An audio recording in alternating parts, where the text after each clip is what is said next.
Estábamos más o menos en la página 107. Pero les voy a hacer un pequeño resumen de 2 minutos de lo que dijimos de la página 106 en adelante, para que no pierdan el hilo.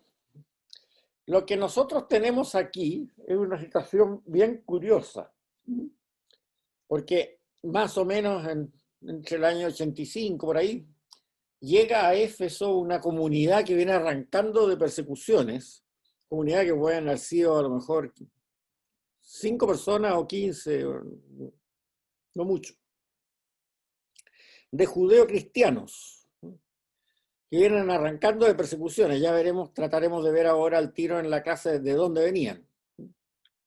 Pero lo más interesante es que traían un evangelio que en esas comunidades paulinas, como Éfeso, no tenían ningún conocimiento. O sea, un evangelio absolutamente nuevo y que además había sido escrito por uno de los 12 apóstoles. O sea, era un evangelio de mucho interés. Entonces, para nosotros poder ver cuál es la historia y la teología de este evangelio, tenemos que buscarla en el evangelio mismo. Y una primera cosa que nos llamó mucho la atención es que habla de los judíos. No habla de los fariseos, saduceos, esenios, qué sé yo, escribas, maestros de la ley, etc. Sino que los contrarios a Jesús y los contrarios a San Juan son los judíos. Y eso es muy raro porque tanto Jesús como su familia, como San Juan, como San Pedro y como todos los 12 apóstoles eran todos judíos. Y por eso que en los evangelios sinópticos que ya vimos nunca se habla de los judíos como un ente distinto a los protagonistas. En cambio aquí sí. Se habla de los judíos como si ellos no lo fueran. Cuando hago clase presencial, siempre cuento más o menos para que entiendan bien el siguiente ejemplo. Supongamos que estamos en la clase y alguien golpea la puerta. Entonces uno de los alumnos se para, abre la puerta, ve que conversa un poco con el que y vuelve y cierra la puerta y se vuelve a sentar. Y entonces yo le pregunto, bueno, ¿y quiénes golpeaban la puerta? Me contesta, los chilenos golpeaban la puerta. Saldría absurdo.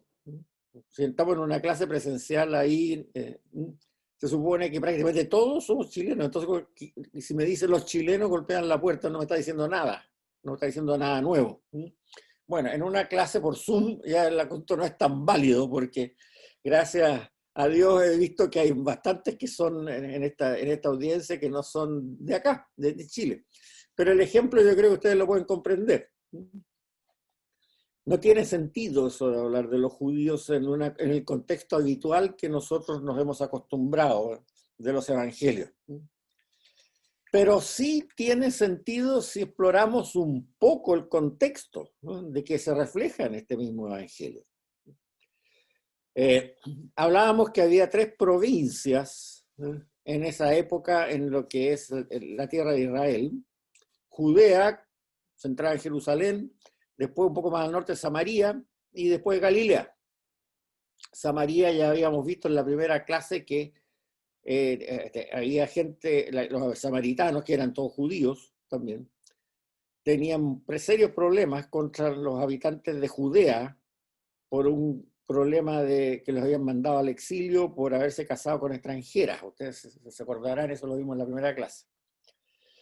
Y más arriba estaban los galileos, y Jesús era galileo porque su familia y su casa era de Nazaret. Nazaret está en Galilea. Entonces hablábamos también que lo que se transparenta aquí es una animosidad fuerte en contra de los dirigentes de Judea, porque en hebreo el habitante de Judea y el judío son 2 palabras distintas, pero en griego no, y en todos los idiomas que derivan del griego o del latín tampoco. Entonces se confunde el judío descendiente de Abraham con el judío habitante de Judea. Y por eso que a nosotros también se nos confunde mucho en los sinópticos el asunto de los samaritanos. Los samaritanos eran tan judíos como todos los judíos, como los de Judea y como los de Galilea. No era otro pueblo. Lo que pasa es que esa animosidad que se ve en los 4 evangelios entre samaritanos y judíos, hay que entenderla entre samaritanos y habitantes de Judea. En otros idiomas como modernos, como el inglés, en general, ese problema se ha resuelto inventando una palabra nueva. Y esa palabra nueva es para el habitante de Judea, o sea, Jerusalén y su entorno, y le llaman judeano. Y en Biblias inglesas modernas, o en artículos sobre Biblia, análisis bíblico, qué sé yo, usan la palabra Judeans para el habitante de Judea. Entonces la discusión está entre samaritanos y judeanos, o entre galileos y judeanos. Pero tanto judeanos como samaritanos y como galileos son todos judíos, igual. Entonces, eso es muy importante porque muchas veces se ha achacado al Evangelio de San Juan un carácter antisemita, y no es tal. La traducción de judíos, que en castellano no ha aprendido eso de hablar de judeanos, esa palabra no ha aprendido, desgraciadamente. Hay que entender que las que aparecen aquí como enemigos de Jesús y sus discípulos son judeanos, lo cual también tiene una lógica absoluta, porque el Señor y la mayoría de los apóstoles eran galileos, y los galileos siempre se llevaron mal, igual que los samaritanos con los judeanos. Entonces tenemos que entenderlo de esa manera. El otro punto que llama mucho la atención de este evangelio, que lo alcanzamos a ver muy de pasadita, que no lo explicamos, y ahora ya entramos en tierra nueva, es que había un serio problema de temor de que los judeanos expulsaran a los discípulos de Jesús de Nazaret de las sinagogas. Vimos el caso, ¿no es cierto?, del relato del ciego de nacimiento. Y el relato del ciego de nacimiento, los padres dicen claramente, si ustedes lo miran en la página 106, al final dice: sabemos que este es nuestro hijo y que nació ciego, pero cómo es que ahora ve no lo sabemos. Y quién le abrió los ojos no lo sabemos. Pregúntenle a él, que es mayor de edad y puede dar razón de sí mismo. Sus padres dijeron esto por temor a los judíos, le hace judeanos, porque ellos ya habían decidido de que quien lo confesara como Mesías sería expulsado de la sinagoga. Por eso dijeron los padres que tenía edad que le preguntaran a él. O sea, los padres sabían que él lo había sanado, pero sabían que las autoridades judeanas, del templo sobre todo, y las autoridades de los sumos sacerdotes, qué sé yo, habían dicho que al que lo reconociera como Mesías lo iban a expulsar de las sinagogas. Ahora,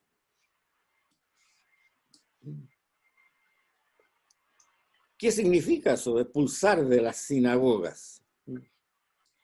Bueno, eso significa también un reflejo histórico de que nos hace darnos cuenta ya más acotadamente el objetivo un poco de este evangelio, el objetivo con que se escribió, y la fecha en que se redactó la versión definitiva, porque puede haber sido hecho por capas, tal como ocurrió en el Evangelio de San Mateo, San Lucas, por ejemplo. Eso no tiene nada de raro. O ocurrió en la Didache también, qué sé yo. El temor de la expulsión de las sinagogas surgió claramente después de la destrucción del Templo de Jerusalén, o sea, después del año 70, y cercano al año 80. ¿Por qué razón? Después que se destruyó Jerusalén y se dispersó a la gente que había ahí, y hubo las matanzas estas de los romanos, qué sé yo, tan gigantescas que habíamos hablado en el momento oportuno, ¿no es cierto?, de, qué sé yo, 500 crucificados diarios, más de 1 millón de muertos, qué sé yo, y destrucción masiva de todos los poblados, etcétera, etcétera, etcétera, para escarmentar al mundo conquistado por Roma, no solamente a los judíos, de que era mal negocio, muy mal negocio, tratar de subvertir la autoridad imperial. Bueno, ¿qué pasó? Se reunieron un grupo de rabinos en una ciudad que se llama Yabné, y queda cerca de Tel Aviv, hoy día. Es un pueblito. Dirigidos por un rabino que se llamaba Yohanan ben Zakkai, o sea, Juan, hijo de Zakkai, hijo de Saqueo, seguramente, esa es la versión moderna. Y esta gente llegaron a una conclusión muy parecida a la que había llegado Caifás en la época del Señor, y que tiene su lógica, que era de que esta destrucción tan horrible que habían sufrido y estos asesinatos tan horribles que habían sufrido, se debían exclusivamente a culpa de ellos mismos por haber mantenido un estado, una situación de guerrilla y de luchas internas y de revoluciones internas y de desorden durante mucho tiempo, y que al final Roma había decidido ya, córtenla, y si no la cortan, sencillamente los vamos a liquidar a todos. Y esa es la decisión que tomaron. La tomó Vespasiano y la tomó Tito, 2 Césares que pelearon ellos personalmente para destruir a una mosquita chica que era Israel en esa época frente al Imperio Romano. Pero eso nos muestra la importancia que tuvo para Roma esta matanza, para escarmentar al imperio, a cualquier otro pueblo del imperio mucho más poderoso que Israel que quisiera imitarlos. Entonces, Yohanan ben Zakkai juntó un grupo de rabinos y discutieron este punto y llegaron a esa conclusión. O sea, o se pone orden en lo que queda de los judíos de Israel, o esto va a seguir pasando cada cierto tiempo y al final no vamos a quedar ninguno vivo. Esa fue la idea. Que es un poco lo mismo que dijo Caifás, ¿se acuerdan cuando discutimos por qué razón habían matado a Jesús? Era por lo bien que le había ido el Domingo de Ramos, que lo querían proclamar rey, y efectivamente llegó un momento en que Caifás le dijo, oye, esta cosa no puede ser, por preferir que este señor sencillamente lo liquidemos, porque si el pueblo lo pretende formar rey, van a llegar los romanos y van a destruir nuestra ciudad y nuestro templo. Textual, lo leímos la cita en ese momento, y eso fue lo que pasó. Bueno, aquí Yohanan ben Zakkai pensaba exactamente lo mismo. O nos ponemos de acuerdo y se acaba este estado de revolución permanente que tenemos acá, o sencillamente esto va a seguir ocurriendo en cualquier parte que estemos en el futuro. Entonces, la decisión que se tomó ahí era que los diversos grupos de tendencias religiosas que habían en Israel hasta ese momento debían solamente existir uno, que era el de ellos, el de los fariseos, y que era el que tenía más poder, había quedado mejor después del desastre, por el hecho de que eran laicos, era gente de pueblo, no fueron dirigentes políticos, qué sé yo, en general. Entonces tomaron la decisión de que ir para adelante el judaísmo iba a ser solo de la escuela farisea. Y es lo que se llama el judaísmo actual, que es el judaísmo rabínico, es el heredero de esa decisión. Solo la escuela farisea. Y por lo tanto, saduceos, esenios, celotas y judeocristianos debían desaparecer. Se hacían fariseos o sencillamente dejaban de ser judíos. eso es importante porque no fue una medida que se tomara contra los judeocristianos solamente, no. Es una medida unificadora de Israel hacia el campo fariseo, que es el que tenía más posibilidad de sobrevivir en ese momento. Y por lo tanto, todos los demás, como grupos organizados, debían desaparecer. ¿Y cómo iban a controlar eso? Y ese es el acuerdo que llegaron con Roma. Muy simple. En el año 44 antes de Cristo, Julio César, que no tenía un pelo de leso, digamos, era muy inteligente, se dio cuenta que si quería dominar Israel, tenía que llegar a un acuerdo desde el punto de vista religioso. Porque Israel era el único pueblo de todo el imperio, y seguramente de todo el mundo conocido en esa época, que era monoteísta. Monoteísta significa mi Dios es el verdadero y no hay ningún otro Dios más. En los pueblos politeístas, que eran todos menos Israel en ese momento, ese exclusivismo no existe. O sea, lo que hablábamos de las divinidades familiares, cuando hablamos de la carta a los Efesios y todas estas cosas, la divinidad de la tribu.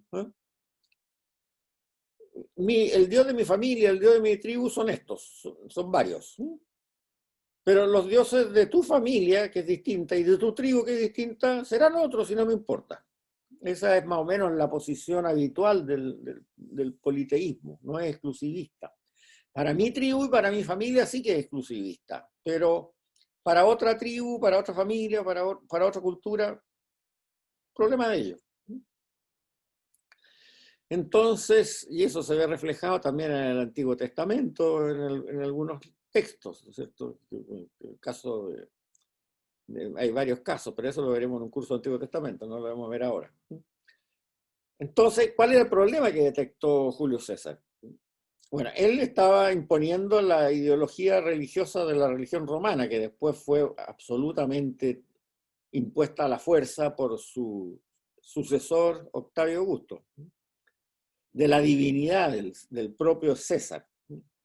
Él todavía no se autodivinizó, pero inmediatamente que lo mataron, sus sucesores lo divinizaron y se divinizaron a sí mismos. Entonces, ¿qué pasaba? Que para el cumpleaños del César, todos los súbditos del César, tenían que ir a la estatua que existía del César en cada ciudad y ofrecer incienso, o sea, adorar la estatua del emperador. Eso era de capitán a paje, todo el mundo. Pero Julio César se dio cuenta que eso no lo podía exigir en Israel si no quería tener revoluciones permanentes.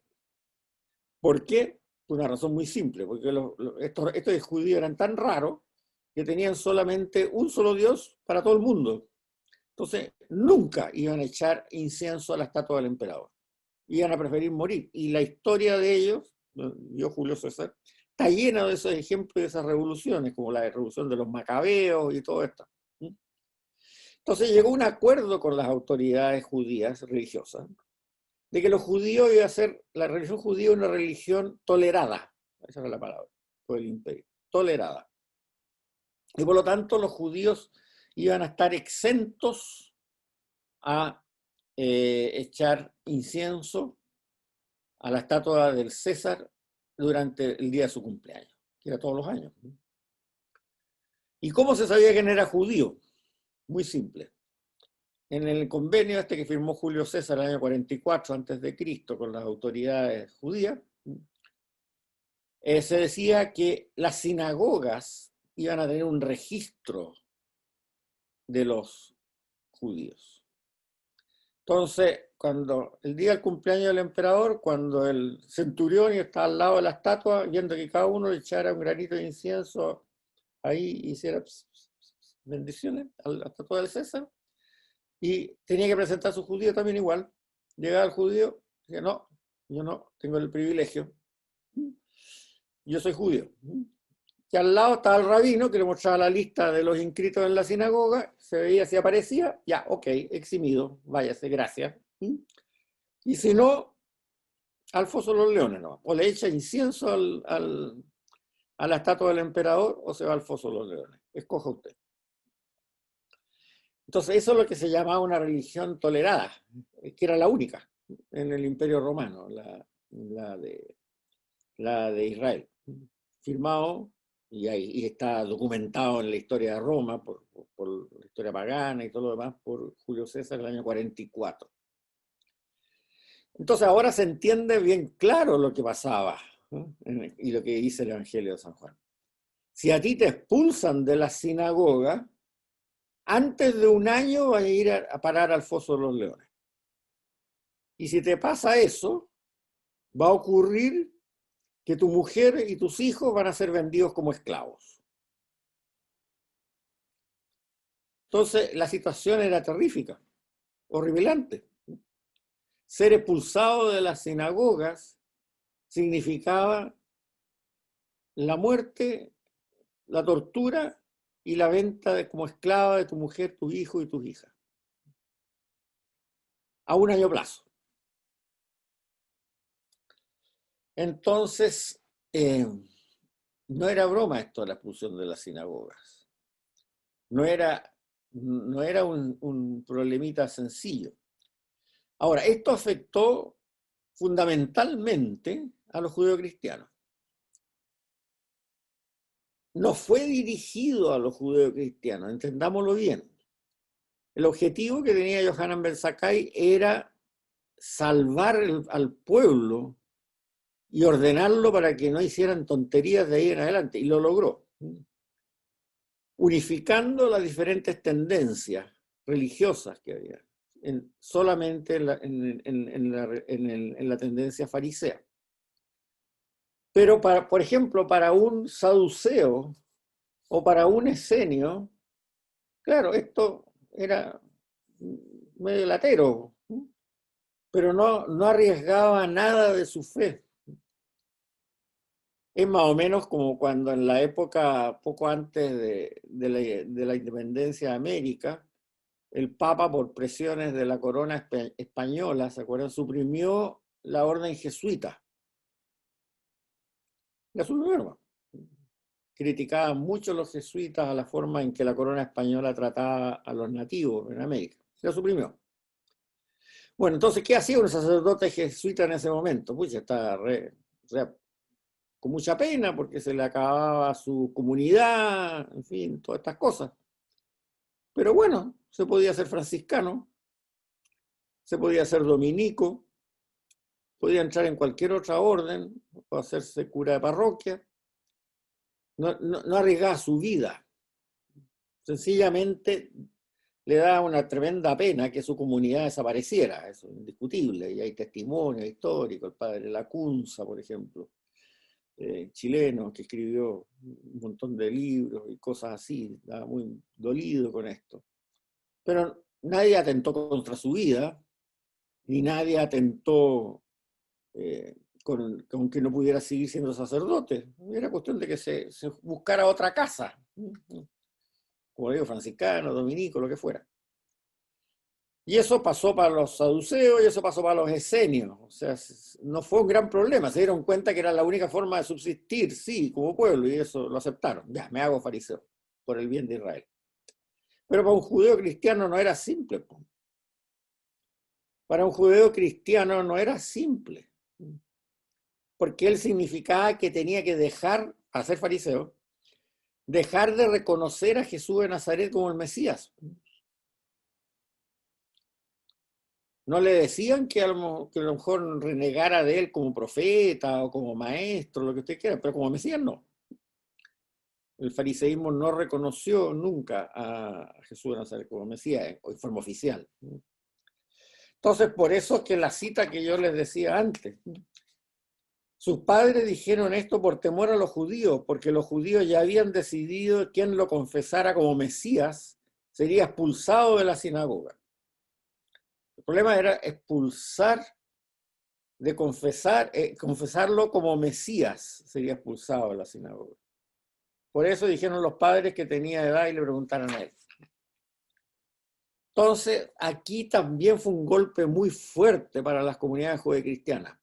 O sea, porque en el fondo, los que lograron sobrevivir, los judíos cristianos que lograron sobrevivir a la matanza de los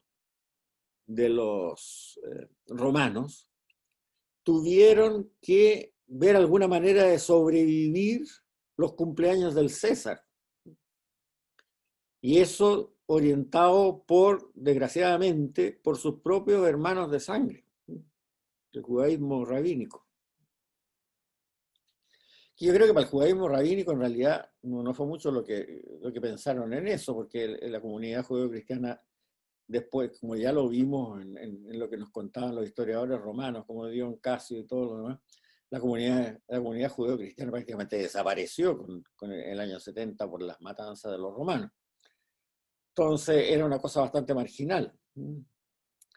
Pero ese es el problema de fondo. Entonces también tenemos que tener claro, para ver de dónde venía este evangelio, era de un lugar donde el judaísmo tenía poder todavía después del año 70, y no cabe la menor duda que era después de las decisiones que se tomaron entre Roma y el grupo que se reunió en Yamné. Veamos otra cita. Les he dicho todo esto para que no fallen. Los expulsarán de la sinagoga. E incluso más, llegará un tiempo en que el que los mate pensará que está dando culto a Dios. Y eso lo harán porque no conocen al Padre ni a mí. Esto los digo para que cuando llegue su momento se acuerden de lo que yo había dicho. Bueno, esto es muy importante, esta cita. Normalmente no se entiende si no se sabe, no se entiende nada si no se sabe lo que estamos conversando. Porque se los digo para cuando llegue su momento se acuerden de que yo ya se los había dicho. Todo evangelista, los 4, escriben su evangelio, ya lo dijimos para el caso de los sinópticos, para una comunidad propia, o comunidad en la cual viven, que tiene cierto objetivo. Y por eso el material infinito que tienen en la mente, en la memoria, como los libros en esa época tenían que ser bien cortitos por el problema de la reproducción de los libros, las copias, que era muy caro. No podía ser un libro de 600 páginas en esa época, no tendría ningún sentido. Con buena suerte tenían 20, 25. Entonces escogían su material de acuerdo al mensaje esencial que ellos querían enviar a esa comunidad. Por eso decimos que Marcos y Lucas escribían a paganos, porque está orientado efectivamente a la conversión de los paganos y explican un poco las costumbres judías para que las entiendan. En cambio, Mateo está orientado exclusivamente a judeos, a judíos cristianos, no explica nunca, cita la cita del Antiguo Testamento, cuando lo cita sin decir dónde están esas citas porque sabe que se las conocen de memoria, por ejemplo. Bueno, el caso de San Juan también está escrito a judío cristiano. Nunca dice de dónde saca las citas, porque también supone que todos se las saben de memoria. Pero además recuerda mucho esto, ¿no?, de que los van a expulsar de la sinagoga. A cada rato está diciendo eso. O sea, se nota claramente que el Evangelio, tal como nos ha llegado en su redacción final, está escrita para judíos cristianos que estaban en una tremenda persecución o un tremendo riesgo de vida. A lo mejor no estaban perseguidos, a lo mejor estaban esperando que llegara el cumpleaños del César para matarlos, pero no es que lo hayan perseguido quizás. Pero que estaban en una situación de tremenda angustia y que el objetivo principal del evangelista era de que no apostataran. Ese era el objetivo principal. No es como los sinópticos, que es fundamentalmente convertir gente, o sea, o San Pablo, el caso también, bien parecido, de atraer gente a este mensaje del reino de Dios que está en medio de nosotros. El caso del Evangelio de San Juan es un evangelio para que no se me pierda mi Grey, que está pasando unas angustias atroces. No es nada fácil pensar que para la próxima cumpleaños del César, que a lo mejor tocaba en 4 meses más, te van a mandar al foso de los leones y peor aún, van a agarrar a tu familia, a tus niñitas, a tus hijitas chicas y a tu señora y a tus hijos a venderlos como esclavos. O sea, no se duerme bien después de saber eso, como para decir qué es lo que hago. Entonces, no es, y vamos a ver ejemplos claros ahora de por qué digo esto, no es un evangelio que esté orientado tanto a la conversión, sino que al reforzar la actitud y a pedir que no apostaten. Y eso no es solamente del evangelio, sino de toda la escuela juánica igual. En el Apocalipsis pasa exactamente igual. Ahí las persecuciones son atroces, un poco posteriores, la época de Domiciano seguramente. Y la idea es no apostaten. Ese es el caso más importante. Por eso que hay muchas, por ejemplo, parábolas, el Evangelio de San Juan no tiene. Y no tiene, ¿por qué? Porque ya se la sabían. No es eso lo que quiere decir. Por ejemplo, la palabra del hijo pródigo, ¿por qué no está? Bueno, pues ya se la saben. Lo importante es que no apostaten. Veamos algunos testimonios de esto. De ahí les puse un mapita, que vamos a aplicar el mapita un poco. El mapita lo tienen en la página 108, si mal no recuerdo. Sí.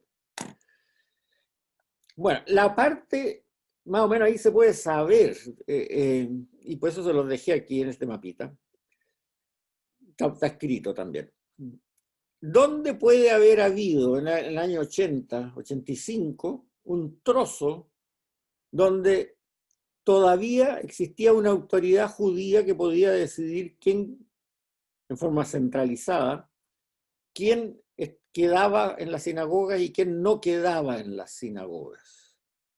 Bueno, los historiadores, tanto de judíos como cristianos y como paganos, vale decir romanos, han llegado a la conclusión de que la única parte donde se pudo haber dado esa situación que se refleja claramente en el Evangelio es en la parte norte, noreste. Si ustedes miran en el mapita, está en la parte superior a la derecha. Ahí hay Gaulanítide, escrito, Traconítide. La Traconítide y la Gaulanítide. Es lo que hoy día se llaman las alturas de Golán. Si ustedes están acostumbrados a leer noticias de esa zona, van a ver siempre hay boches ahí entre Siria, que está ahí mismo, y Israel. Gaulanítide es Golán, o se llama hoy día. Y Traconítide, Batanea también tiene, y Turea, ahí, esa zona. Se supone que ahí estaba la comunidad juánica, porque ahí había un caudillo de una familia de caudillos judíos que fueron bien una familia samaris, ¿no?, que fueron bien chuecos contra sus hermanos, porque en la guerra del año 70 no pelearon por los judíos, sino que pelearon por Roma. Tuvieron un buen ojo, dijeron, si peleamos por los judíos vamos a perder, un ojo político, con la moralidad muy especial, parece que la moralidad de los políticos también era menos especial en esa época. Entonces, ellos pelearon por Roma en contra de Israel, y eran judíos, ¿no? Y la gente que vivía ahí en la Gaulanítide y Traconítide eran judíos. En la Traconítide había más mezcla con sirios, pero en la Gaulanítide está al lado de Galilea, o sea que había mayoría judíos. Bueno, ellos pelearon por Roma, y los romanos, por supuesto, muy agradecidos, pues me dijeron, ok, no te vamos a hacer nada a ti, tú peleaste por nosotros, siguen manejando esta cosa, pero no me armé ninguna insurrección, siempre que haya paz. Si no, te va a pasar lo mismo que hicimos en Jerusalén con tu ayuda. Entonces, obviamente, este señor Samaris y su familia, lo primero que hicieron fue refrendar todo lo que se había acordado en Yamné. porque encontraron, claro, si queremos efectivamente que no haya revoluciones, aquí todo de adelante vamos a seguir la línea farisea. Y se acabaron las disensiones. Entonces, bueno, ahí empezaron los problemas para la familia juánica, para la comunidad juánica, que se supone que estaría en ese lugar, y decidieron emigrar entonces salvando lo que pudieron, ¿no? A lo mejor emigraron 5 personas, como digo, sobrevivientes, o 15, qué sé yo, hacia Éfeso. ¿Por qué Éfeso? Bueno, porque Éfeso era una ciudad internacional absolutamente griega, en que había muy pocos judíos. Ahí nos muestra claramente San Pablo. Acuérdense que San Pablo tenía su centro de operaciones en Éfeso. De ahí salía a Corintio, a Tesalónica, a todas partes. Entonces, un grupito chico de judíos que llegara ahí con un evangelio podía pasar bastante desapercibido, ¿no?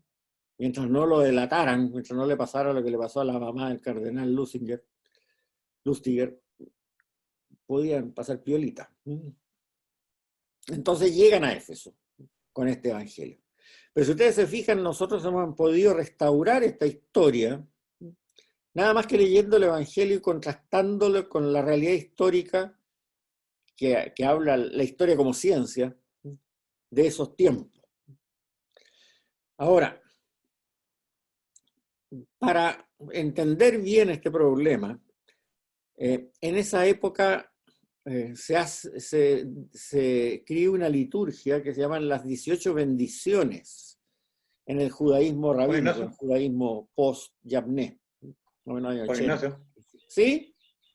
Éfeso no es Turquía. ¿Perdón? Éfeso Éfeso no hoy día es queda. Turquía, sí, es Asia Menor.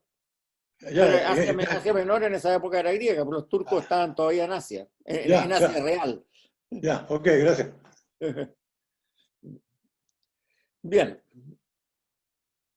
en esa época, en el año 85 más o menos, se instauran una liturgia que el judaísmo tiene que rezar todos los días, que se llaman las 18 bendiciones. Y esto es de la época de Yavné, o sea, ahí se instaura esto, ¿no? Precisamente para reforzar la idea. De partida, todos los que ya no sean de esta línea farisea, ¿cómo se llama? Rabínica, paréntesis farisea, aquí yo no la miro, no le hago ningún juicio de valor. Yo lo que estoy diciendo es un grupo religioso, una escuela de pensamiento religioso, digamos, nada más. Tal como podríamos hablar de la espiritualidad franciscana en el catolicismo. No hay nada de malo eso. Bueno, instaura esta liturgia de las 18 bendiciones para que efectivamente la gente empiece a entender eso, que se acabaron las diferentes escuelas. Entonces, se refiere en forma genérica a los herejes. ¿Y quiénes eran los herejes? Bueno, los que no eran de esta escuela rabínica farisea. Oye, Juan Ignacio, Sí, sí, yo me acuerdo que yo estuve en Éfeso y cerca sí. de Éfeso estaba la casa donde había Sí, vivido espérate, ya vamos a llegar a eso. Ya La vamos a Virgen llegar a eso. María, allá. Ya Ok, vamos a llegar a eso. ok, gracias. Dice, ninguna esperanza quede a los... una de estas bendiciones dice, o el comienzo, dice, ninguna esperanza quede a los renegados, y el poder irresistible lo haga desaparecer. Y los nazarenos, esto es los cristianos seguidores de Jesús de Nazaret, y los herejes, vale decir saduceos, esenios y todo lo demás, perezcan al instante, sean borrados de la vida y no sean inscritos con los justos. Fíjense bien. O sea, un judío en ese momento, cualquiera que fuera, tenía que rezar en la mañana, como su oración de la mañana, digamos, lo que se llaman las 18 bendiciones. Pero una de esas bendiciones, decía, como corolario, ninguna esperanza queda a los renegados y el poder irresistible los haga desaparecer. Y los nazarenos, obviamente son los seguidores de Jesús de Nazaret, y los herejes, los minim, y quienes eran los saduceos, los esenios, los celotas, todos los que no eran de la rama farisea rabínica, perezcan al instante, sean borrados del libro de la vida y no sean inscritos con los justos. Esto, como les digo, los minim eran todos, no fue hecho solamente contra el judeocristianismo, pero obviamente un judeocristiano no podía rezar esta petición todos los días en la mañana. Ahora, en la literatura rabínica de la época, aquí se habla de herejes solamente, o sea, todos engloba a saduceos, judeocristianos y todo lo demás.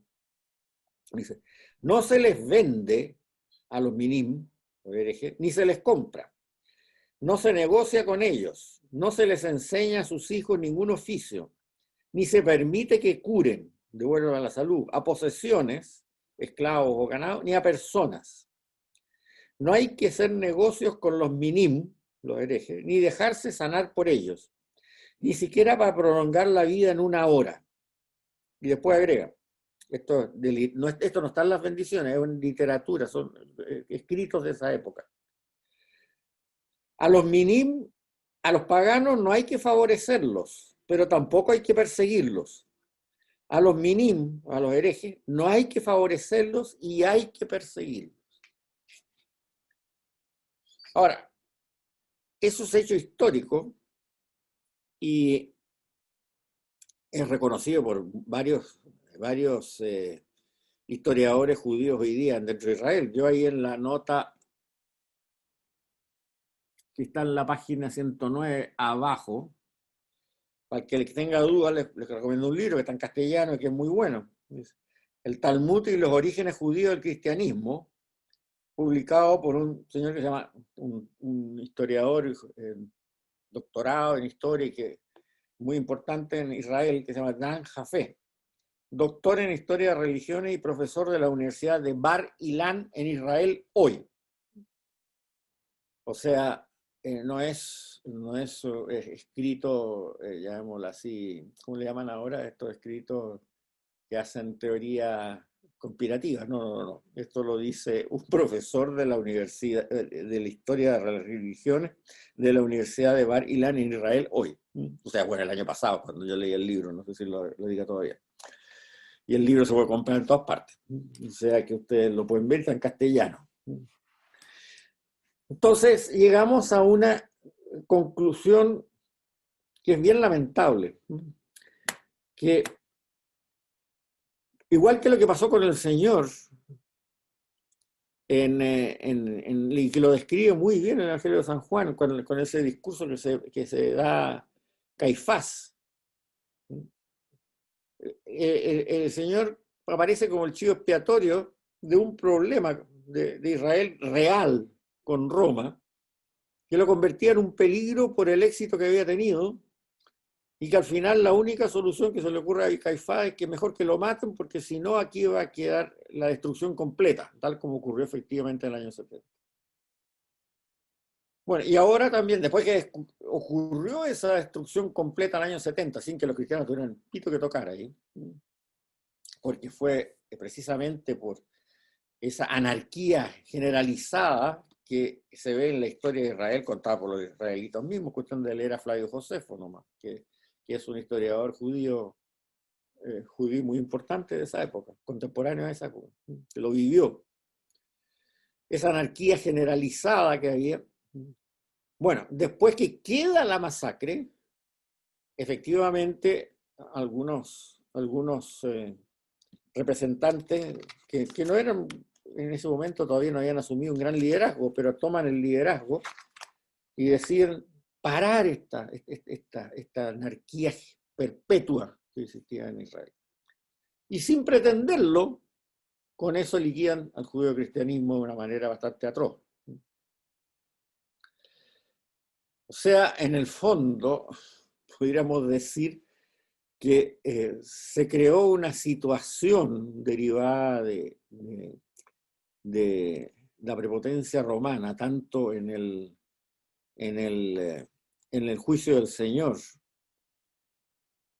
y en la supervivencia de los pocos judíos que habían quedado vivos después del año 70, que los que pagaron el pato fueron efectivamente los judeocristianos. Pero ¿qué ocurrió?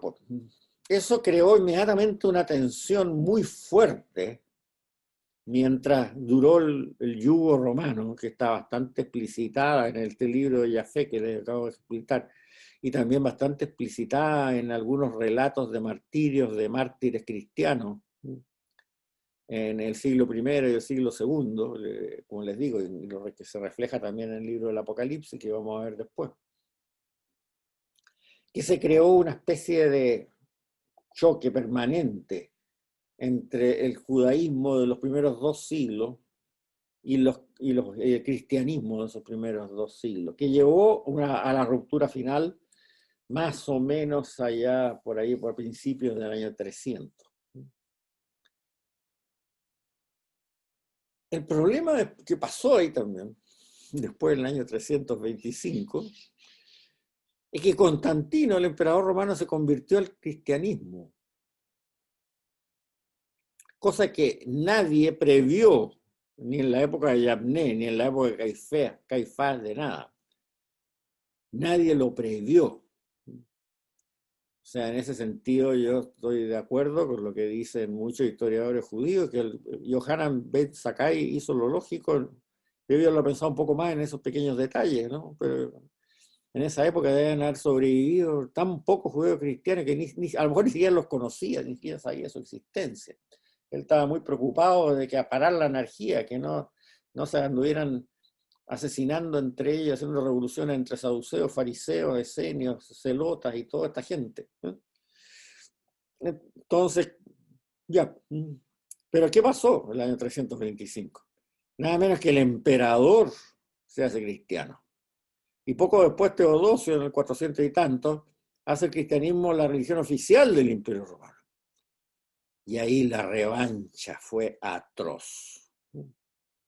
Fue realmente atroz, la revancha de los cristianos en contra del judaísmo. Y esa atrocidad ha durado hasta el siglo XX, porque estamos con cuentos. O sea, la Inquisición, las quemas de judíos, en fin, y todas estas cosas, los pogroms en Rusia, entonces la revancha fue atroz.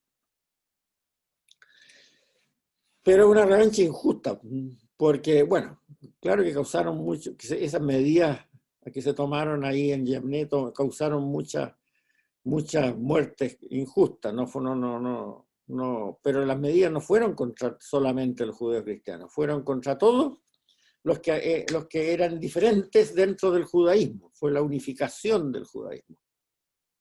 Entonces, bueno, yo ahí agregué una cosa que se las leo y que es bien clara. Lo anterior, lo que acabamos de contar y que refleja el Evangelio de San Juan, indudablemente, no justifica lo ocurrido después de la conversión al cristianismo del emperador romano Constantino, cuando en la iglesia comenzó un proceso de revanchismo antijudío atroz que duró con altos y bajos hasta el Concilio Vaticano II. Algunos escritos de los padres de la iglesia primitiva, como Ambrosio de Milán o Juan Crisóstomo, entre otros. Ambrosio de Milán fue el maestro de San Agustín, entre otros. O Juan Crisóstomo, entre otros. O también de reformadores como Lutero, son atroces en este sentido antisemita. Si agregamos las quemas de judíos en la Inquisición, los pogromos del Oriente de Europa y los rituales de Semana Santa que duraron hasta el pontificado de San Juan XXIII, vemos con horror una actitud del cristianismo que nos debe avergonzar, que solo fue revertida con la declaración Nostra Aetate del Concilio Vaticano II. Y una excepción a todo esto, fíjense, fue San Agustín. San Agustín nunca aceptó esto del acusar a los judíos de todo esto. Nunca aceptó. Y eso que su maestro, que era San Ambrosio de Milán, sí. Es atroz de antisemita. Y Juan Crisóstomo también. Y Lutero, ¿para qué hablar? Yo creo que hoy día muchos santos de esa época no habrían sido canonizados. Dudo que Ambrosio de Milano, Juan Crisóstomo hubieran sido canonizados. No hace tanto, en la época del papado del Papa Benedicto XVI, había un estudio de, no sé si era de beatificación o canonización, de un sacerdote francés del siglo XIX, principio del siglo XIX, que había sido, parece, una gran persona y que había auxiliado a muchos en la época de la Revolución Francesa, arriesgando su vida, qué sé yo, y iba todo como avión. La beatificación o canonización, en la época de Benedicto XVI. Y de repente alguien le pasó el dato a Benedicto XVI y le dijeron, mire, lea este librito que escribió este caballero, que vamos a canonizar o vamos a beatificar. Y quedó tan horrorizado que dio la orden, se paraliza todo. Aquí se acabó la beatificación y la canonización de o la canonización, no sé qué es lo que era de este caballero. Se paraliza todo. Y ahí quedó. Yo creo que fue la decisión correcta. O sea, la beatificación y la canonización implica un ejemplo de vida. Y una persona que destila odio racista contra quien sea no puede ser ejemplo de vida, esa cuestión está clara.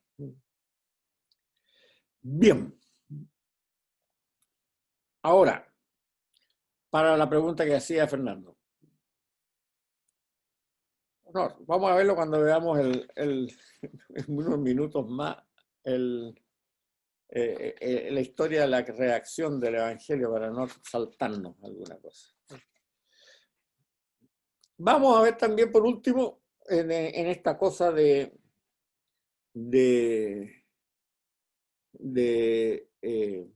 la descripción que nos hace el Evangelio mismo de su comunidad y de su historia, algo que está bastante clara. Y calza con lo que habíamos hablado del lugar donde se ha escrito, la altura de Golán, por ahí. Una cosa bien interesante que también nos relata este Evangelio y que también refuerza esto, de dónde se escribió, es que los samaritanos siempre son alabados. Los samaritanos siempre son alabados. Los samaritanos, al ladito de la altura de Golán. Entonces calza también con que Juan debe haber predicado mucho en Samaria y en Galilea, y al final arrancó un poquitito más hacia Siria, en la altura de Golán, que en esa época se encontró con estos samaris y que no le sirvió para mucho. Lo que se piensa hoy día claramente, y eso lo vamos a ver a continuación, es que San Juan fue martirizado ahí en la Gaulanítide, y que por esa razón la comunidad decidió arrancar.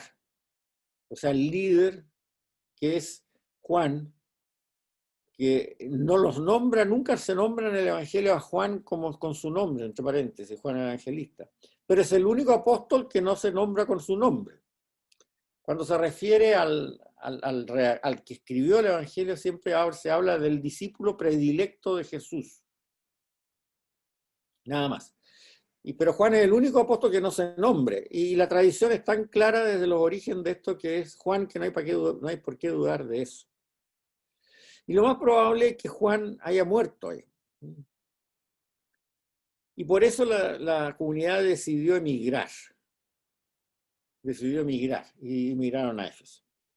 Ahora, ¿quién lleva este evangelio para allá? Bueno, ahí vamos a ver de nuevo un testimonio. Eso lo vamos a ver más adelante, pero se los anticipo un poco para que ustedes lo entiendan fácil. El testimonio que tenemos es de Papías. ¿Se acuerdan Papías? El que nos dijo cómo se había escrito el Evangelio de Marcos y el que nos dijo cómo se había escrito el Evangelio de Mateo. Marcos era el discípulo de San Pedro, que Mateo lo escribió en hebreo, bla, bla, bla, y lo tradujeron al griego, etc. Papías no nos habla necesariamente de quién hizo este Evangelio, pero sí habla de gente que él conoció. Y en una parte habla de Juan el apóstol, que él no lo conoció, pero escuchó muchas de su tradición, Papías. Y habla de un Juan de Éfeso, el anciano, que sí que lo conoció y que él, Papías, fue su alumno.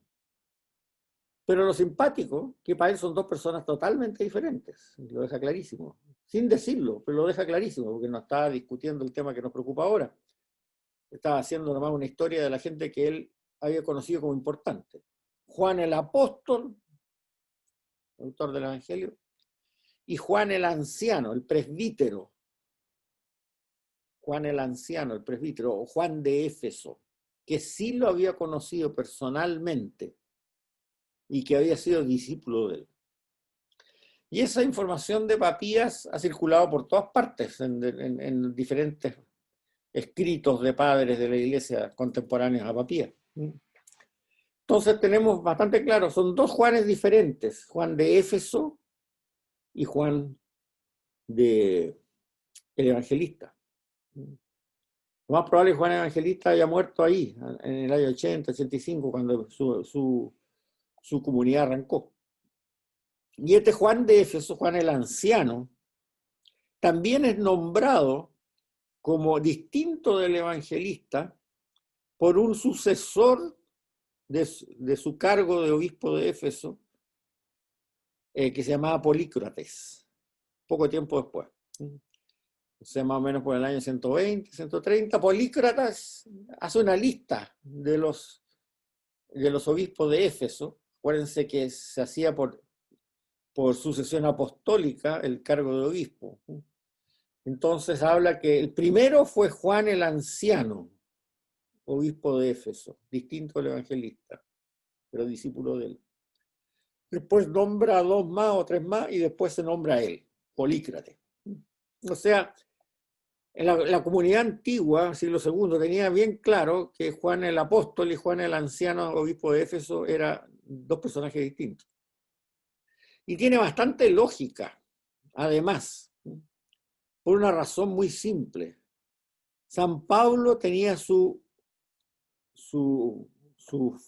lugar, su base en Éfeso. Y San Pablo era alguien que se movía mucho.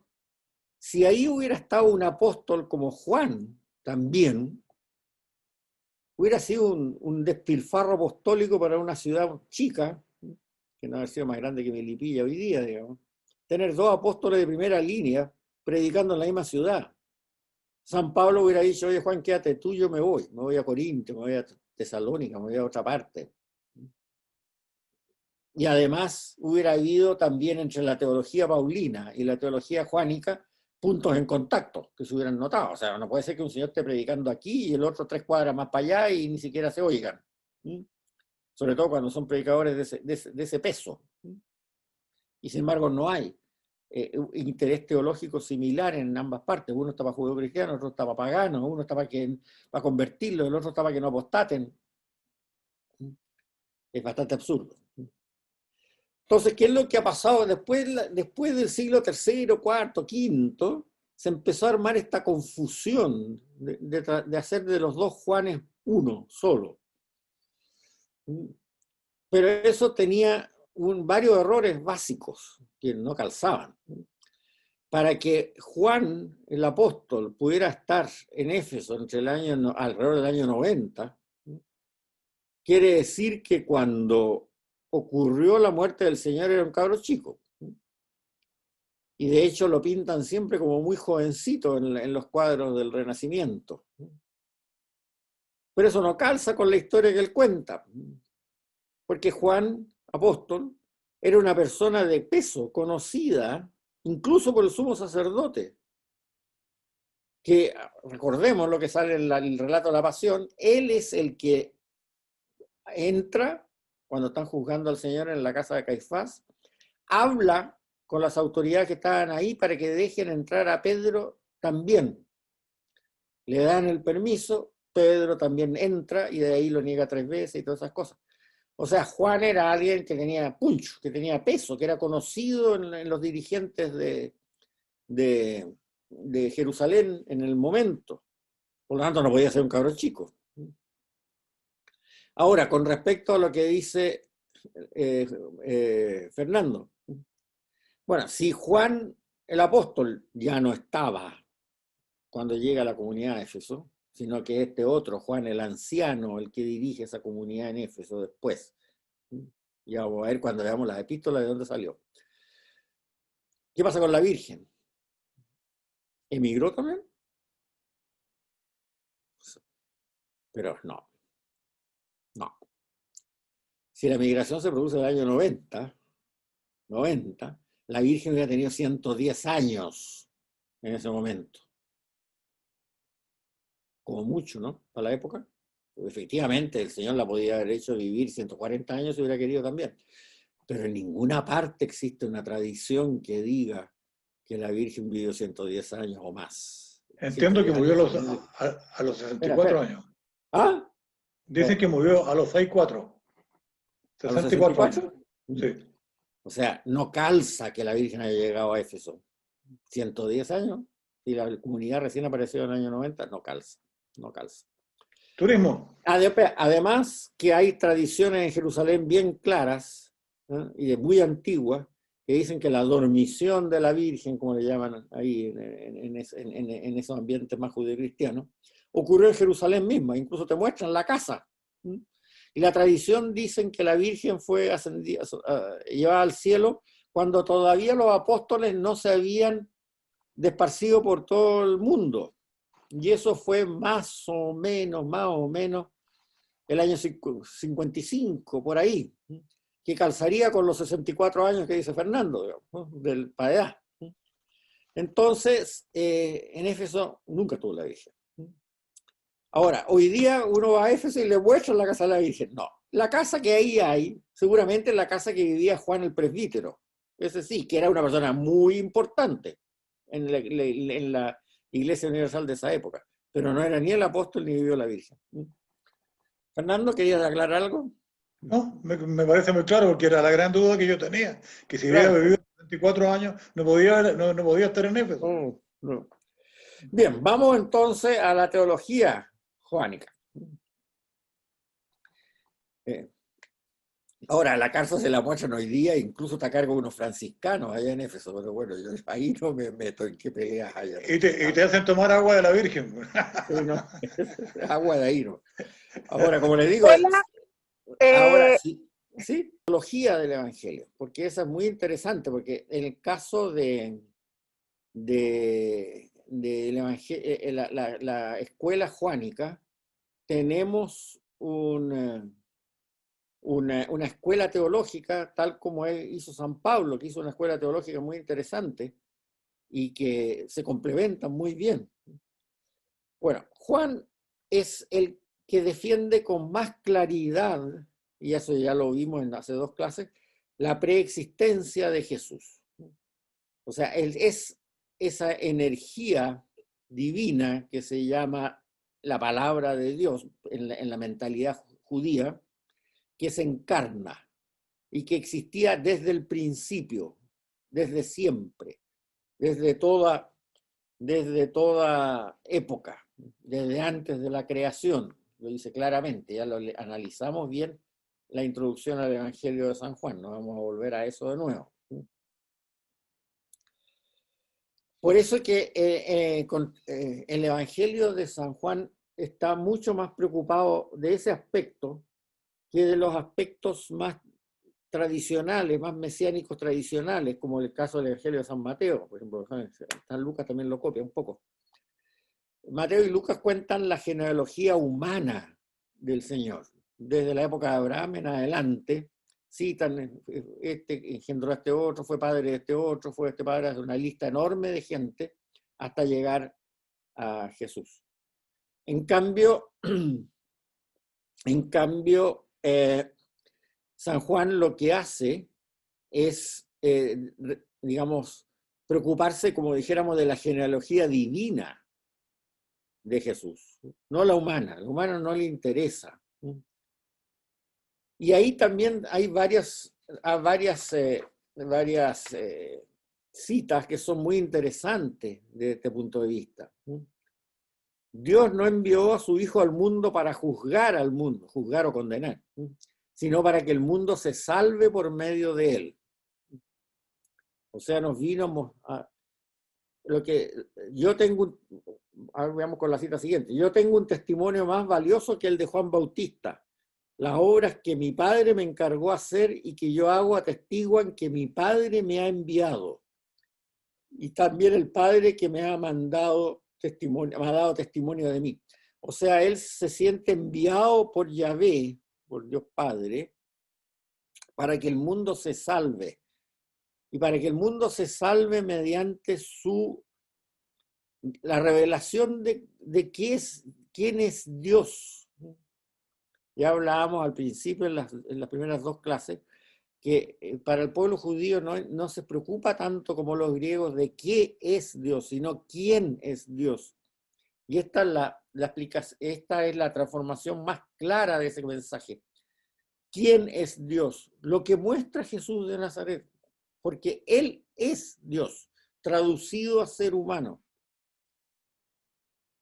Esa encarnación, lo que yo les dije también me parece en la clase pasada o la clase antepasada, que el monoteísmo cristiano tiene una particularidad muy clara con respecto al monoteísmo occidental, digámoslo así, no cristiano, como es el judaísmo y el islam. El monoteísmo cristiano te muestra a Dios con cara humana, traducido a ser humano, de tal manera que siguiendo su comportamiento y siguiendo su mensaje, nosotros podemos ver a Dios tal cual es. En cambio, en estos otros casos, judaísmo, islam, Dios pasa a ser un ser inaccesible, que ni siquiera puede tener una imagen representada. Ustedes se han fijado en la sinagoga y en las mezquitas, no hay una imagen, no hay una representación, está prohibido, estrictamente prohibido representar una imagen de Dios. ¿Y por qué? Porque Dios pasa a ser el ser inaccesible, el ser que está alto, que es inconmensurable, que su voluntad no la podemos entender, que sus sentimientos no se nos muestran, etc. Entonces, la imagen del Dios del monoteísmo no cristiano es muy parecida, si ustedes me permiten la expresión, a la masonería. O sea, el gran arquitecto, el gran creador, el que ha hecho toda esta maravilla, sí, pero que nosotros no podemos ni siquiera entender, ni siquiera imaginar. De hecho, Islam, por ejemplo, la palabra Islam significa resignación. O sea, el Islam es la religión de los obedientes resignados, que nunca van a poder entender la voluntad de Dios. Y que por lo tanto nunca deben rebelarse, insurreccionarse, digámoslo así, contra la voluntad de Dios, porque la voluntad de Dios es perfecta y el ser humano nunca va a ser capaz de entenderla. Entonces, si Alá permite que ocurra una catástrofe, ni siquiera hay que preguntarse por qué ocurrió. Porque ocurrió porque Él lo quiso, y punto. Y como nosotros no podemos entender, nunca vamos a poder entender nunca la voluntad de Dios, porque es lejano, es de tal magnitud, de tal infinitud, que nosotros somos una pobre hormiga al lado de ello, ni siquiera no podemos plantear preguntas. En cambio, el Dios cristiano no se tradujo a ser humano para que nosotros pudiéramos entender bien qué es lo que piensa, qué es lo que hace, cómo se comporta. Y eso lo muestra clarísimo Juan en su evangelio. No solo ruego por ellos, sino también por los que han de creer en mí por medio de sus palabras. Que todos sean uno, Padre, tú estás en mí y yo en ti. Que también ellos sean uno en nosotros, para que el mundo crea que tú me enviaste. Yo les di la gloria que tú me diste para que sean uno como lo somos nosotros. Yo en ellos y tú en mí, para que ellos sean plenamente uno, para que el mundo conozca que tú me enviaste y tú me amaste como me amaste a mí. Ahora, la característica más importante, entonces, que tiene este Dios traducido a ser humano y que muestra Juan claramente, es que Él es el dueño de su destino, aunque no lo parezca. Él es el dueño de su destino. Siempre Él maneja los hilos. Jesús sabía lo que iba a hacer. Esa frase aparece a cada rato, ¿no? Cuando hace un milagro, o cuando responde, o cuando cualquier cosa. Jesús ya sabía lo que iba a hacer. Incluso en el relato de la pasión según San Juan, que es el relato de la pasión que se cree que es más realista de todos, ¿eh? Más que la de Mateo, porque también históricamente hay muchos detalles ahí que se pueden ver que efectivamente la cuenta un testigo que estuvo ahí. Cuando relata el hecho de que Pedro le pregunta a Juan, ¿cierto? Pregunta quién va a ser el traidor, ¿no? Así para calladitos, ¿ustedes se acuerdan? Y el Señor dice, el que unte el pan en la sopa en este momento junto conmigo, ese va a ser, le dice a Juan. Está bien para calladitos seguramente. Y Judas justo lo hace. Entonces, ¿qué es lo que le contesta? ¿Qué es lo que dice ahí en ese momento Jesús, en público, cuando estaban ahí? Le dice a Judas, lo que vas a hacer, hazlo enseguida. Y el Evangelio mismo continúa diciendo, nosotros, los discípulos no entendimos a qué se refería, pensamos que él tenía que ir a entregar la limosna al templo, lo dice textual. Sin embargo, Juan se da cuenta después cuando lo escribe, que dice, no, lo que vas a hacer, irme a traicionar, hazlo enseguida. Y Judas se levanta y se va.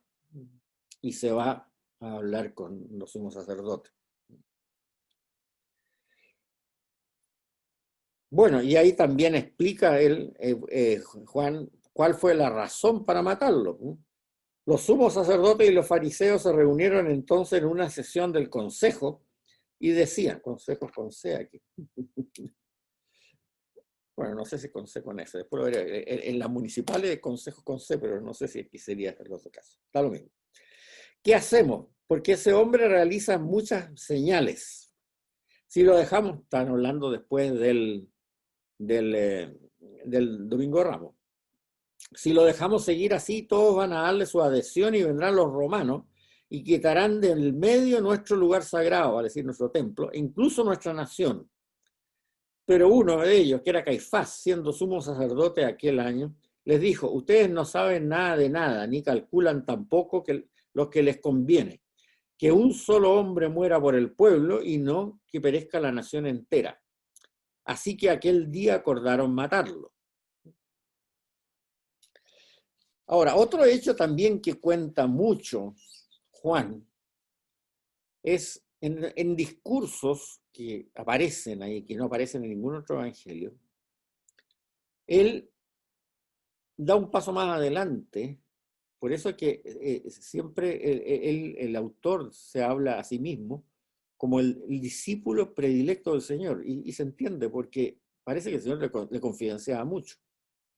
Porque en los tres evangelios sinópticos se dice mucho de que el Señor se retiraba a orar, se retiraba al desierto a orar, o se retiraba a la otra orilla para poder estar tranquilo y orar. Esas frases se repiten mucho en los evangelios sinópticos. Pero este evangelio es el único que habla de qué es lo que rezaba Jesús, qué es lo que oraba Jesús. Y eso aparece como en grandes discursos intercalados en el evangelio. Yo les voy a dar una tareita y que espero que la hagan, porque así van a entender bien lo que estamos diciendo, y si no, no van a entender nada. Léanse los capítulos 15, 16 y 17. Cada uno una paginita. Esas son 3 páginas nada más. Y van a ver que es un tremendo discurso del Señor, pero que no es el discurso para la galería, sino que es una conversación que el Señor hace con Dios Padre. Es su oración, por eso que se llama la oración sacerdotal de Jesús, estos 3 capítulos. Y si ustedes se fijan cómo termina el capítulo 14 y cómo comienza el capítulo 18, calzan perfectamente. O sea, en alguna edición anterior del Evangelio, el 14 se saltaba al 18 directo. Y ahí se agregó este discurso de la oración sacerdotal del Señor, ¿sí? Como recuerdo de la predicación de Juan, como recuerdo de lo que Juan explicaba a su comunidad. Veamos qué es lo que dice en este capítulo 17, que es el más notable. Así habló Jesús. Después, levantando la vista al cielo, dijo: Padre, ha llegado la hora. Da gloria a tu Hijo para que tu Hijo te dé gloria, ya que le has dado autoridad sobre todos los hombres para que dé vida eterna a cuantos les has confiado. En esto consiste la vida eterna, en conocerte a ti, el único Dios verdadero, y a tu enviado Jesús, el Mesías. Yo te he dado gloria en la tierra cumpliendo la tarea que me encargaste hacer. Ahora tú, Padre, dame gloria junto a ti en la gloria que tenía junto a ti antes que hubiera mundo. He manifestado tu nombre a los hombres, que separaste del mundo para confiármelos. Eran tuyos y me los confiaste, y han cumplido tus palabras. Ahora comprenden que todo lo que me confiaste procede de ti. Las palabras que tú me comunicaste, yo se las comuniqué. Ellos las recibieron y comprendieron realmente que vine de tu parte y han creído que tú me enviaste. Yo ruego por ellos, no ruego por el mundo, sino por los que me has confiado, vale decir, los que están ahí con él, pues son tuyos. Todo lo mío es tuyo y lo tuyo es mío. En ellos se revela mi gloria. Yo no estoy en el mundo, mientras que ellos están en el mundo. Yo voy hacia ti, Padre Santo. Cuida en tu nombre a los que me diste, para que sean uno como nosotros. Mientras yo estaba con ellos, yo guardaba en tu nombre a los que me diste, los custodié, y no se perdió ninguno de ellos, excepto el de la perdición, para el cumplimiento de la Escritura. Ahora voy hacia ti, y les digo esto mientras estoy en el mundo, para que mi gozo sea el de ellos y su gozo sea perfecto. Yo les comuniqué tu palabra, y el mundo los odió, porque no son del mundo, igual que yo no soy del mundo. No pido que los saques del mundo, sino que los libres del maligno.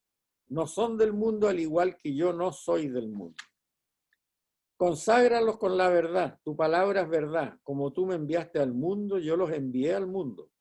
Por ellos me consagro, para que queden consagrados con la verdad. No solo ruego por ellos, sino que también por los que han de creer en mí por medio de las palabras de ellos. Que todos sean unos, como tú, Padre, estás en mí y yo en ti, que también ellos sean uno en nosotros, para que el mundo crea que tú me enviaste. Yo les di la gloria que tú me diste para que sean uno como lo somos nosotros. Yo en ellos, tú en mí, para que sean plenamente uno, para que el mundo conozca que tú me enviaste y los amaste como me amaste a mí. Padre, quiero que los que me confiaste estén conmigo, donde yo estoy, para que contemplen mi gloria, la que me diste, porque me amaste antes de la creación del mundo. Padre justo, el mundo no te ha conocido. Yo te he conocido y ellos han conocido que tú me enviaste. Les di a conocer tu nombre y se los daré a conocer, para que el amor con que tú me amaste esté en ellos y yo en ellos. Ese es el capítulo 17. O sea, es el único evangelio que no solo dice, como le digo, que Jesús se retiró a orar, sino que muestra el diálogo que tuvo en oración con su Padre. Ahora, si ustedes ven esto, este texto que les acabo de leer, también calza perfectamente con lo que yo les decía, que este evangelio se hizo no tanto para convencer a otras gentes, sino para que su comunidad, la comunidad de Juan, no apostatase. O sea, él está muy preocupado, el Señor, en esta oración, de que los que queden, que ellos, los que queden, sean uno, no se desgranen, que también sean uno en nosotros. Quiero que los que me confiaste estén conmigo donde yo estoy, para que contemplen mi gloria, la que me diste, porque aquí otra parte también que lo dice. Yo les comuniqué tu palabra y el mundo los odió porque no son del mundo. No pido que los saques del mundo, sino que los libres del maligno, de esa tentación de apostatar para salvar el pellejo de ellos, de su familia y de todo lo demás. Las palabras que tú me comunicaste, yo se las comuniqué. Ellos las recibieron y las comprendieron realmente que vine de tu parte y han creído que tú me enviaste. O sea, la preocupación de que ese grupo no se disperse, no llegue el lobo y las ovejas se dispersen, como dice más adelante.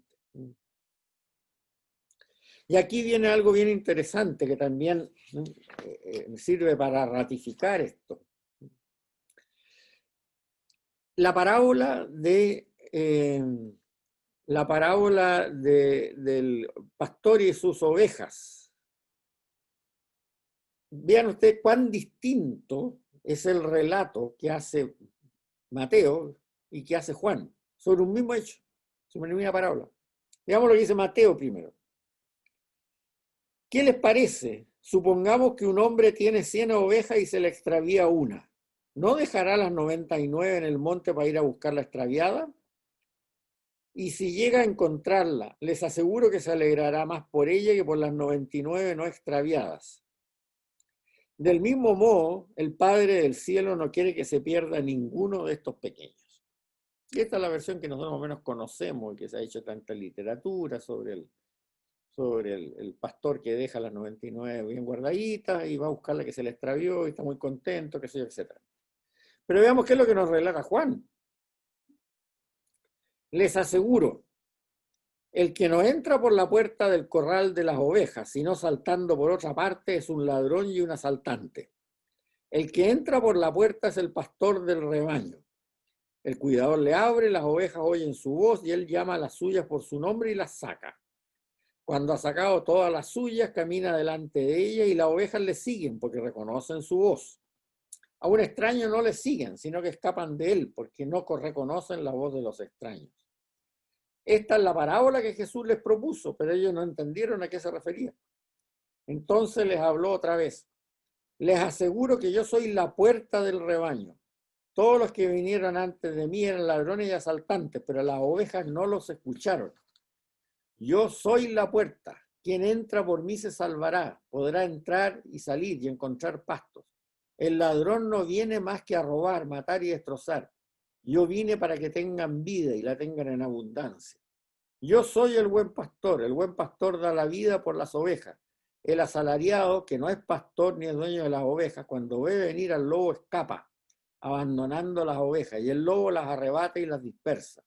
Como es asalariado, no le importan las ovejas. Yo soy el buen pastor, conozco a mis ovejas y ellas me conocen a mí, como el Padre conoce y yo conozco al Padre, y doy la vida por las ovejas. Tengo otras ovejas que no pertenecen a este corral, a esas las tengo que guiarla para que escuchen mi voz y se forme un solo rebaño con un solo pastor. Bueno, ustedes me dirán, ¿y qué relación tiene una con la otra? Mucha. San Mateo le está explicando esta parábola a quienes no la conocen. San Juan no le interesa explicarla a quienes no la conocen, porque su comunidad la conocía, ya sea por tradición oral o porque ya habían leído el Evangelio de Mateo. ¿No? Es muy probable que haya habido influencia de Mateo hacia Juan, pero no viceversa. Viceversa está claro que no hubo. O por tradición oral también le pasa. Entonces ya conocían el asunto de la parábola del buen pastor. Pero, ¿cuál era el problema de Juan? Que ahora que viene la persecución, que ustedes de aquí a 3 o 4 meses, cuando llegue el cumpleaños del César, van a tener que ver qué hacen, qué decisión toman, no apostaten, porque el único pastor es Jesús. No apostaten, porque Él es la puerta. Él solamente es el que lleva a las ovejas a pastar. Él es solamente el que hay que seguir. La decisión va a ser muy difícil, está bien, pero no apostaten. Querido amigo mío, Jacob, no sé, cristiano, ¿cómo se llamaría? No apostates. Viene la persecución, pero no vayas a apostatar, porque solo Él es quien guía a las ovejas. Y ellas me conocen. También aquí, en otra parte, bueno, aquí un punto bien interesante que también hay que destacar, antes que se me pase. Yo soy el buen pastor, lo dice 3 veces. Yo soy el buen pastor. Yo soy. Ego y mí se dice en griego, pero esto fue pronunciado en hebreo. Y eso ha sido algo que ha impactado mucho al judaísmo y por eso que algunos lo rechazaron abiertamente.